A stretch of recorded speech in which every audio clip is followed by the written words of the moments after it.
Okay, well, welcome everyone. I'm so excited to be here. My name is Noah Finberg. I am the head of developer innovation at Domo, where I lead the developer enablement team.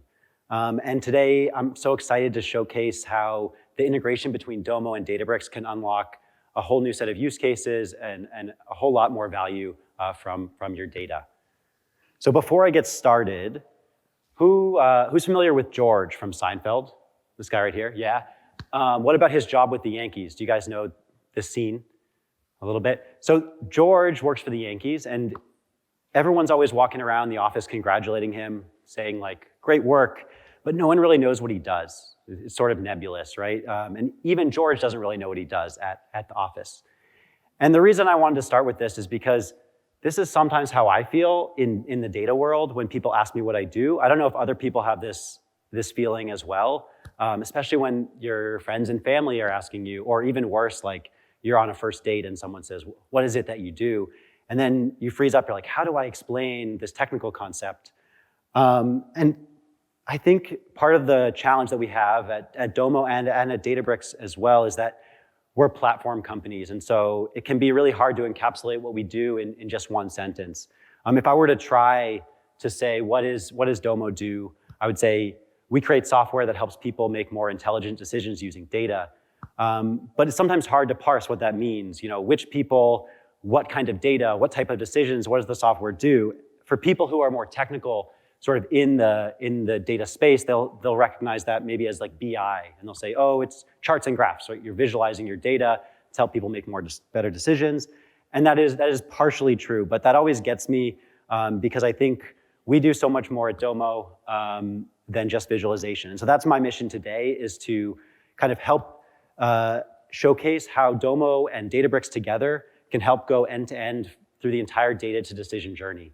So if you think about our jobs in data, it's not just to create a really great model, right? It's not just to have an amazingly clean data warehouse. It's at the end of the day, we want to empower someone to take an action or make a decision that drives business value. And so there's a whole journey that you have to go through in order to get to kind of data-driven decision-making. Everyone likes to say that word, right? It starts with connecting. How do you get all of your data together? Where do you store it and make it queryable? How do you integrate and do analysis on top? And yeah, visualization is a key piece. How do you summarize and synthesize a large amount of data? But finally, like, how do you enable the person who has to take that data and make a decision to take action, right? Because that's how we all show value in our own jobs, is we can point to some ROI, right? We all want to be able to say, the data that we provided and the analytics the experience we gave our business users drove value for our company. And this is presented sort of as a linear path, but in reality, this is much more of an iterative cycle, right? As you're building a data solution, there's a lot of translation that has to happen to go from a data engineer to a data scientist to an analyst to a business user. And sometimes a lot can get lost, translating requirements, translating between technical language and the language of the business. And this process can take a really long time and involve a lot of people. And typically what we'll see in the enterprise, in the modern analytics stack, is that there's a tool for every single stage of this journey. And then there are platforms like Databricks that do way more than just one thing, that provide a ton of value. But the challenge with this model is that there are a lot of people who need to have specialized skill sets working with different tools. They have to integrate together, they have to talk to each other, and you have to, have a whole number of vendors that you work with. Why I love working at Domo and why I think there's such a synergy between Databricks and Domo is because we can help fill in the gaps around some of the core foundational data lake, data warehousing, data science, data engineering capabilities of Databricks. So my mission today is to showcase that Domo is not just a visualization layer, as many of you maybe envision it when you think about us in the market, but that we can help with the connective tissue of your data, running ETL on top of Databricks, doing the visualization, yes, creating applications, yes, but also helping you automate those decisions and take action. And it wouldn't be the Data plus AI conference without showcasing how AI can be infused in every stage of this journey, and how you can use AI in your analytics experience. So I'm really excited to showcase that today. Just to give you a little high-level overview of of Domo. I'm not going to touch on every piece of this, but most of these components today, and there aren't very many slides left. I'm just going to dive right into the product and start going from end to end, data to decision, right, through that journey. But Domo can sit natively on top of Databricks. So your data can stay there, right? The compute can stay there, and you're able to leverage all of the functionality of Domo while Databricks serves as the foundation, and where you can do a lot of the heavy lifting, the foundational data sets, the data engineering, the data science, the modeling work, right? So what does this look like in practice? I mentioned I'm not going to show everything today. There's a whole lot. Come by our booth, booth 84, if you want to learn a little bit more. But we're going to go end to end, showcasing the native integration. If you have data living in Databricks, how do you get that into Domo? And then how do you do ETL, last mile ETL in Domo? There'll be some visualization, some app creation, some automation, a workflow, and AI throughout the whole demo today. So to set the stage, let's ground this in something a little bit more concrete. For example, let's say that we own an auto parts store, and a critical driver of our bottom line is having enough inventory on hand for the demand that we have for a variety of parts. And so we've hired a team of data scientists, and we've acquired Databricks to serve as our foundation for all of our data.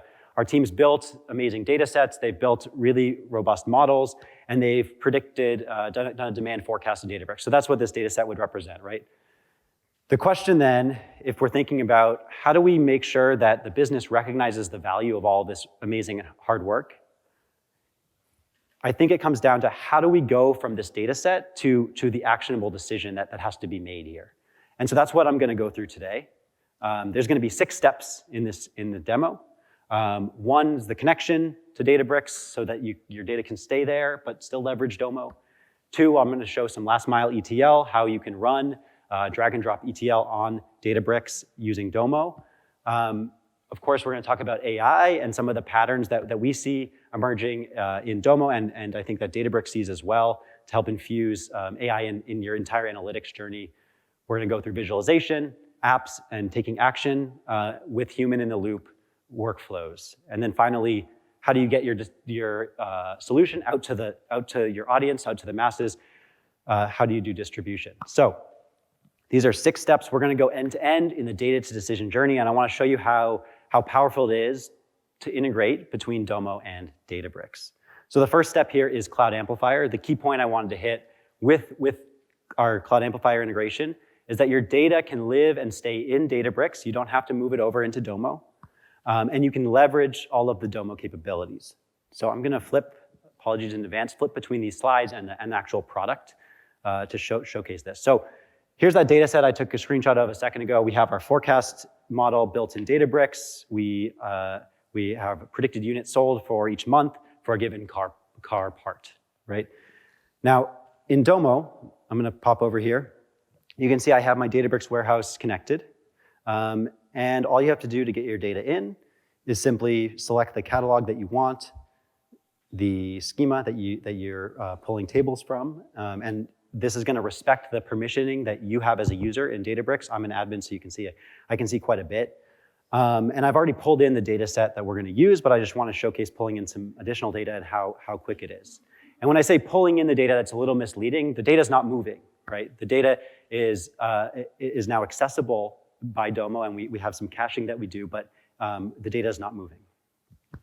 So you can see it'll just take a second to establish this connection, and I have the data sets connected. And so now if I can find my cursor here, yeah.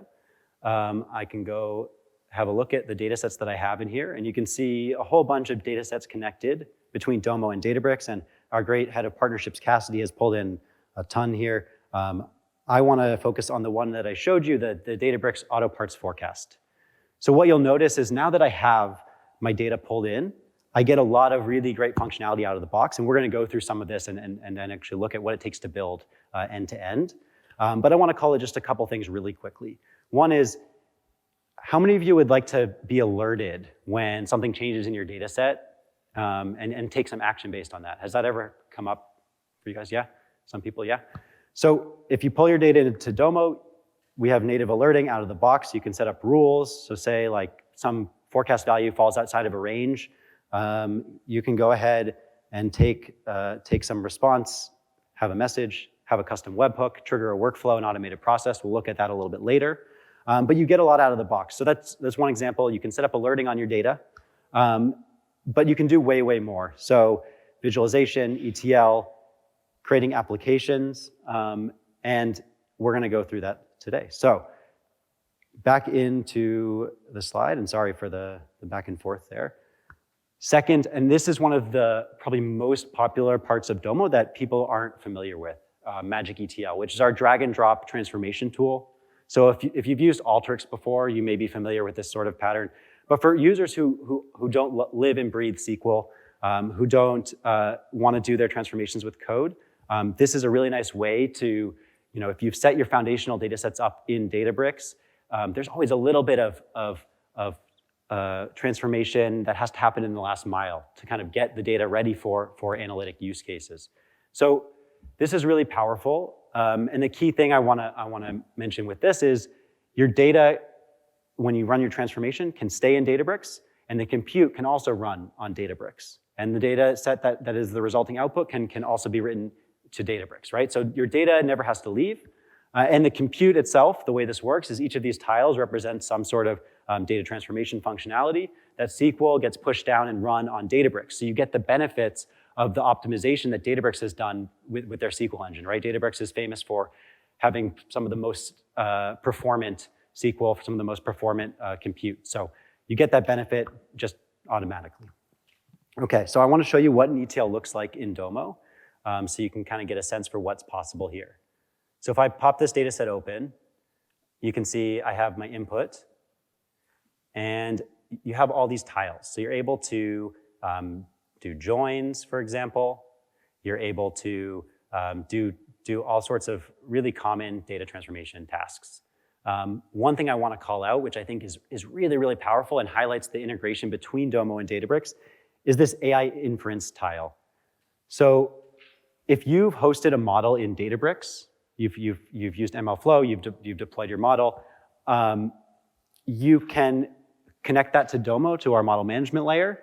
Again, your model and all the inference and the compute stays in Databricks, but you're able to connect your a data set to your model and run the model in this sort of batch pipeline. So this is a really fast path way to get a model that you've built in Databricks to run in production and kind of schedule a pipeline.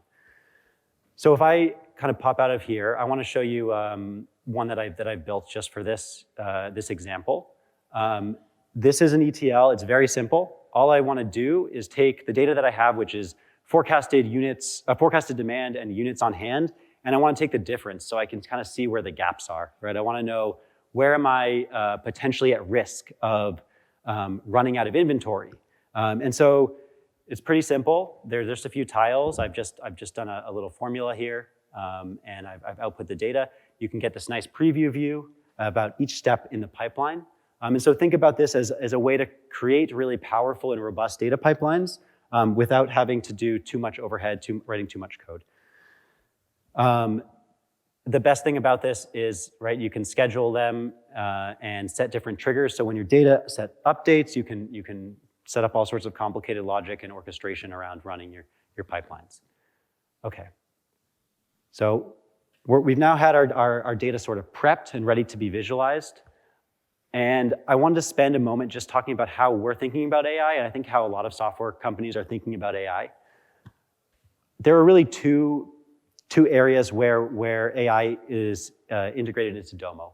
One is we have AI tools at every stage of the journey when you're building something, when you're generating content, right? Because we think that AI assistants are gonna make the product much easier to use.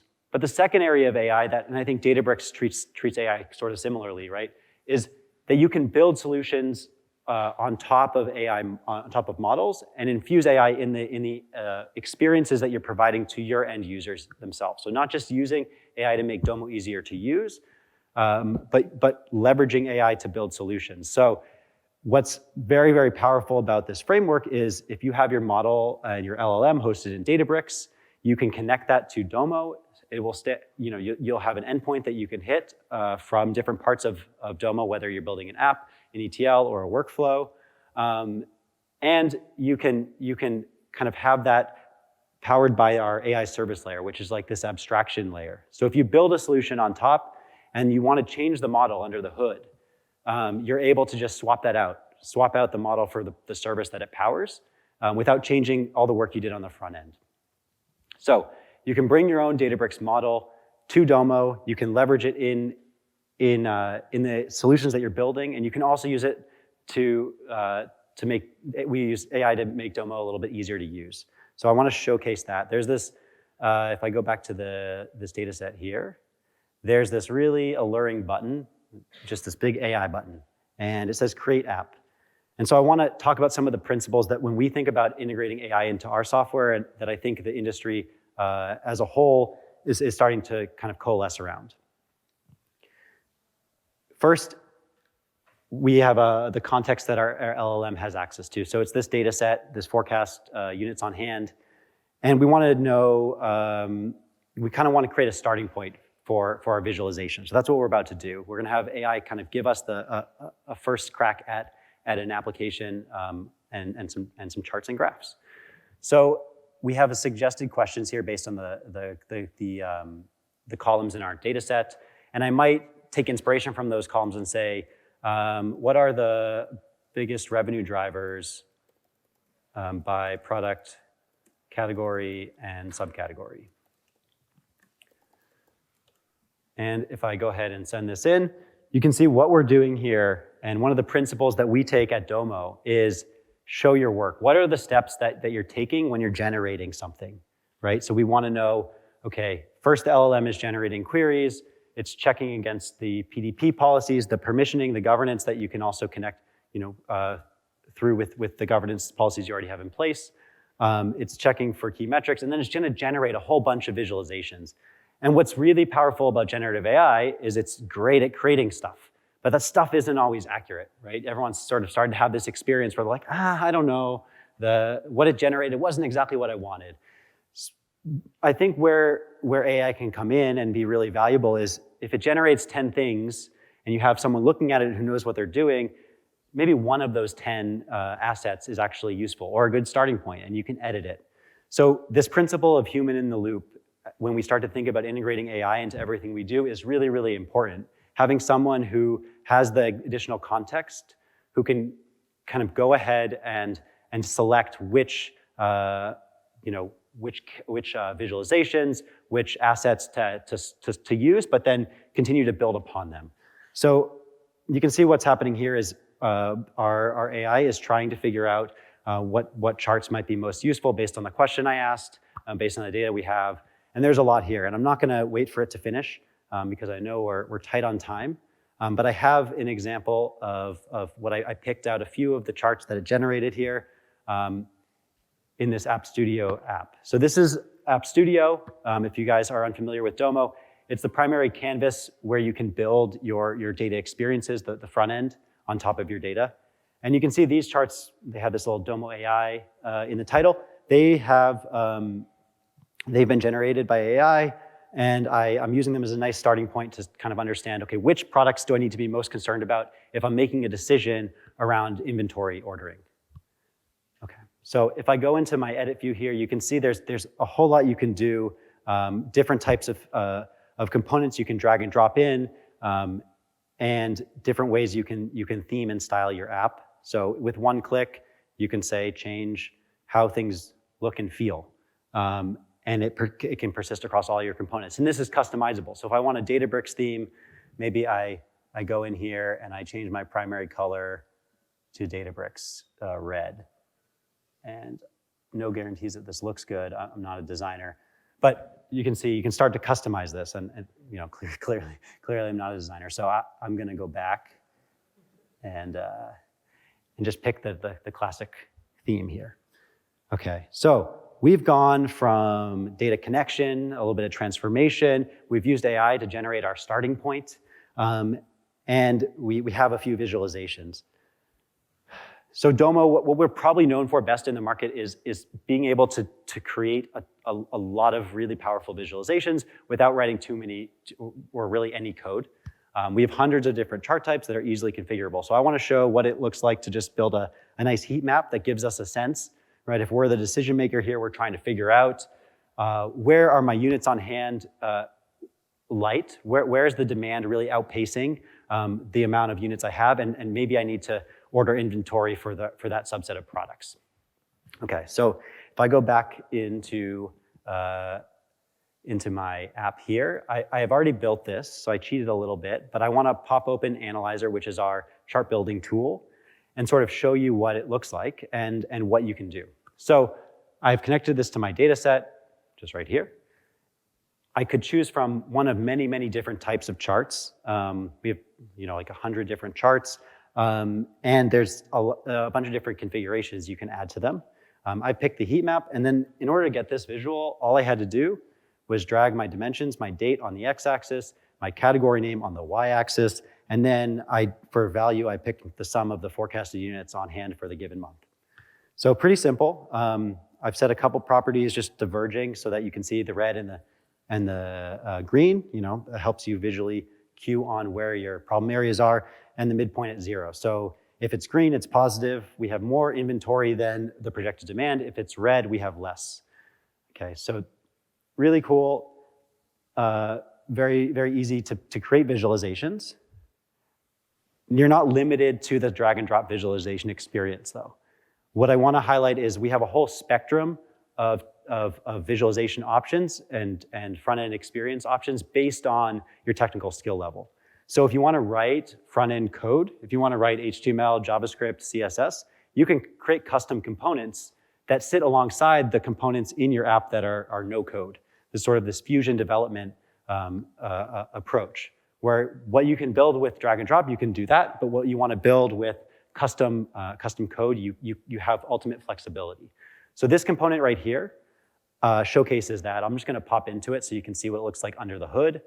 This is what's called a Domo brick, and that's very confusing because people sometimes call these Databricks, and then I'm like, oh, there's a whole company called Databricks, so maybe we shouldn't have called this Domo brick. But this is an example of a custom component that I built, and it's pretty simple. It just has a little code editor here for JavaScript, HTML, and CSS. But the power of this approach is anything you see online that is powered by a JavaScript library, a third-party CSS library, you can build into Domo and have it inherit the capabilities of the platform, the personalized data permissions on your data sets, the filters from the dashboard. They can all work in concert with the no-code components as well. In this case, I'm using Bootstrap if you guys have done any web development, it's probably the most common CSS library to build the filter. But I'm also connecting this to our AI service layer, which under the hood can be powered by, for example, the Databricks LLM, right?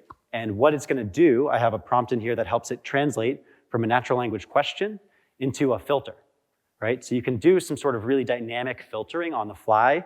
And this is that example of, if we have this foundation in place, this AI service layer that connects to Databricks, a model, we can start to leverage and build AI applications on top of Domo, right? Really powerful. So I'm gonna save this and I'm gonna show an example, a filter here.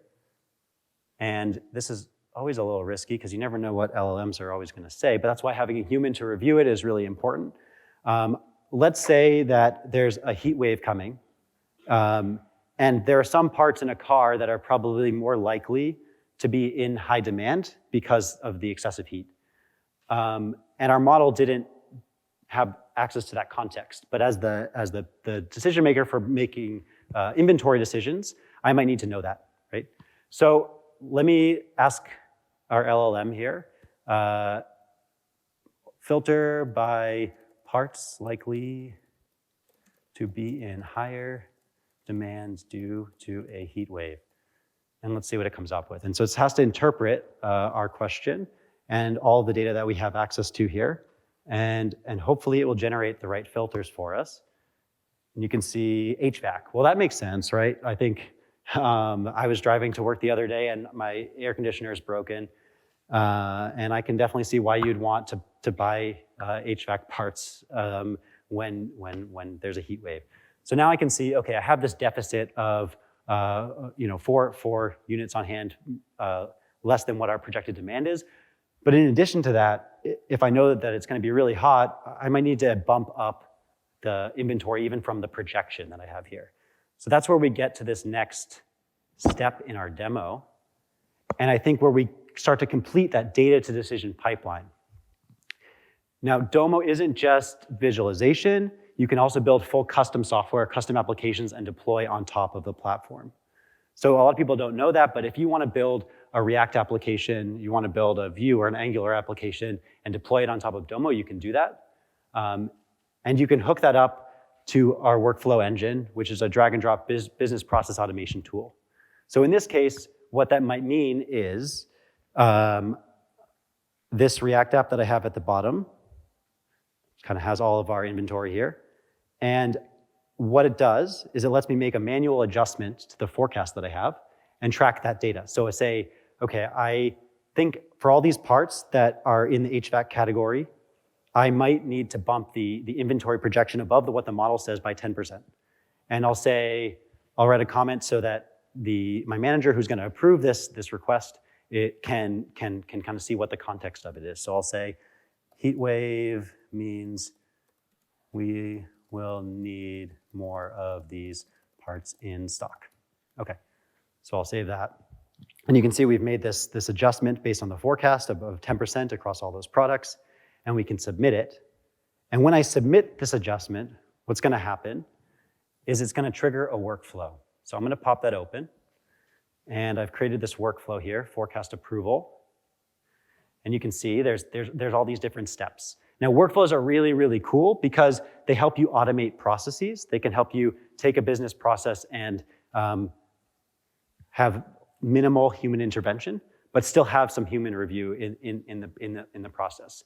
So anything in our workflow engine that you can do in Domo, you can automate, but you can also write custom steps here that interface with third-party systems. So you can start to build automations that actually go ahead and place the inventory order in a system. Now, you might not want to do that right away. You might want to have a human review what was just requested. And so what I should see, if I look at the current runs of my workflow here, you can see this one's in progress. And I can go ahead and see the steps that have been followed as I made that submission. And let me see where it's paused. Okay, it's paused right there where it says create approval user task. And if I go over here, now this is bad practice, but I made myself the approver of the request that I made, so don't do that if you need to actually send something, but no one else is up here with me, so I'm gonna go ahead and approve my own request. You can see the comments I have here. I'm gonna approve it. And if I go back to my workflow, let me just click back in here for a second, we should see it complete in real time. So I've approved it, and so instead of following the rejection path, it's followed the approval path. It's written some data, which again I can write into Databricks, and it sent an email. So if I had my phone on me, I'd get a little buzz. So that's pretty cool. We're able to go from connection of data all the way to a little bit of last mile ETL, all the way to visualization, to application, to automation, and all of your data can stay in Databricks. The compute can stay in Databricks. So you don't have to move your data around. Okay, the last thing I wanted to touch on, and I'm not gonna show a demo of this on stage today, but it's pretty simple. You can see if you wanna take the application that you've built and you wanna share it out, there are a whole bunch of ways to distribute that application. First is you can very quickly get an embed link, public or private. So if you want to have your own portal and have this be kind of a solution that you go out and sell to other people, that's something that we see a lot. The really cool thing that's coming on the horizon that I've seen demos of internally at Domo is our mobile app distribution. So it's called Domo Distribute. What's gonna happen is we provide a fast path for distributing your mobile app to the iOS or Android stores. So if you've built your app on Domo, pretty quickly you can package that up and get a custom little icon that just shows the components that you built in an application. So there's a really nice fast path for distributing what you built. Okay, so just to sort of wrap up here, we've gone from connectivity to ETL to visualization, app creation, and automation. And I showed some examples of AI, both in helping generate sort of a starter example of an application, but also using it in the product itself by doing some natural language to filtering. Hopefully I've done my job. You know, when you ask what is it that you do at Domo, hopefully that was relatively clear.